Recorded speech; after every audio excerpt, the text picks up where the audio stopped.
కానీ దేవరకద్ర నియోజకవర్గం కానీ మహబూబ్ నగర్ నియోజకవర్గం కానీ పక్కన ఉన్నటువంటి కోడంగల్ నారాయణపేట మధ్యలో ఈ ప్రాంతాలకు నీటిపాటు షాద్నగర్ ఇక్కడ మన జిల్లా నుంచి వెళ్ళినటువంటి షాద్నగర్ ప్రాంతానికి కూడా నీటిపారుదల సౌకర్యం వచ్చేది ఉంది. ఖచ్చితంగా మనం డిమాండ్ చేస్తున్నాం. టైం బాండ్ పెట్టుకొని 1 సంవత్సరం 2 సంవత్సరాలనే టైం బాండ్ పెట్టుకొని పాలమూరు రంగారెడ్డి ప్రాజెక్టును పూర్తి చేయడం ద్వారా మహబూబ్ నగర్ జిల్లాకు రైతాంగానికి సాగునీరు కల్పించాలనేది మన ప్రభుత్వాన్ని డిమాండ్ చేస్తున్నాం. గతంలో కేసీఆర్ పాలమూరు రంగారెడ్డి ప్రాజెక్టును శంకుస్థాపన సందర్భంగా నేను ఇక్కడ గుర్తు చేసుకొని ఈ ప్రాజెక్టును పూర్తి చేస్తానని చెప్పడం జరిగింది. ఆయన చెప్పి కూడా 9-10 సంవత్సరాలు అవుతుంది. ఆయన గుర్తు చేసుకొని ప్రాజెక్టును పూర్తి చేయలేదు. కానీ ఆయన కుర్చీని మాత్రం ప్రజలు పీకేసిండ్రు.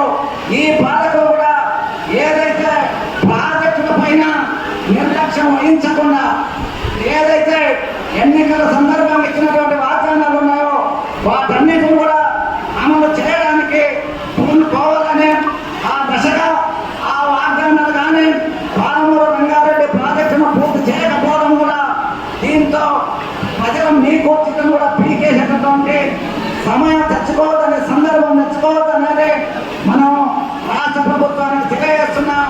మాటలతో కాదు, ఈ ప్రాజెక్టును బడ్జెట్లో కూడా అధిక నిధులు కేటాయించి 1 సంవత్సరంలో కాలంలో పూర్తి చేయాలనేది ఈ శతాబ్ది ఉత్సవాల సందర్భంగా ప్రభుత్వాన్ని మరొకసారి డిమాండ్ చేస్తున్నాం. ఈ యొక్క జిల్లాలో పరిశ్రమలు గతంలో ఉమ్మడి జిల్లాలో పరిశ్రమలు ఉంటే పరిశ్రమల ప్రాంతం కూడా ఎక్కువ భాగం రంగారెడ్డి జిల్లాకు పోయింది. మిగిలిన ప్రాంతాల్లో ఇక్కడ మనం పరిశ్రమలు ఏర్పాటు చేయడం ద్వారా ఇంకా విద్యా ఉపాధి అవకాశాలను కల్పించడానికి తగిన చర్యలు తీసుకోవాలనేది ఈ సందర్భంగా మనం డిమాండ్ చేస్తున్నాం. భవిష్యత్తులో మహబూబ్ నగర్ జిల్లా సమగ్ర అభివృద్ధి కోసానికి ప్రాజెక్టుల సత్వర పూర్తి కోసానికి ప్రభుత్వాల పైన పోరాటం నిర్వహించడానికి కమ్యూనిస్ట్ పార్టీ ఎల్లవేళలా సమాయత్తంగా ఉంటుందని ముందుంటుందని ఈ సందర్భంగా మనం ప్రజానికానికి తెలియజెప్పి ఆ దిశగా మన యొక్క కార్యాచరణను రూపొందించుకోవడానికి ఈ శతాబ్ది ఉత్సవాల సందర్భంగా ఎంతో మంది వేల మంది తమ ప్రాణాలను ఆస్తులను లెక్క చేయకుండా 100 సంవత్సరాలుగా ఈ ఎర్రజెండను ప్రజల కోసానికి ఎప్పుడెప్పుడు ఆడిస్తున్నారో ఆ జెండా నేడు మన అందరి చేతుల్లో ఉంది.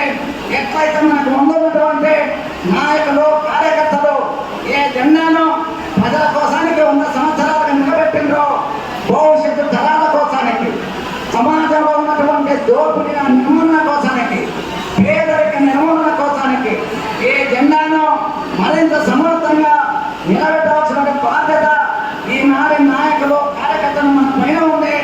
ఈ 100 సంవత్సరాల యొక్క పార్టీ యొక్క పోరాటాల స్ఫూర్తిని తీసుకొని ఈ యొక్క జెండాను మరింత ముందుకు తీసుకెళ్ళడానికి మనందరం కూడా భజన పొందామని సందర్భంగా తెలియజేస్తూ ఇక్కడ ఈ కార్యక్రమాన్ని నిర్వహించినటువంటి జిల్లా పార్టీ నాయకత్వానికి నాకు ఈ అవకాశం ఇచ్చినటువంటి అధ్యక్ష వర్గానికి హృదయపూర్వక ధన్యవాదాలు తెలియజేస్తూ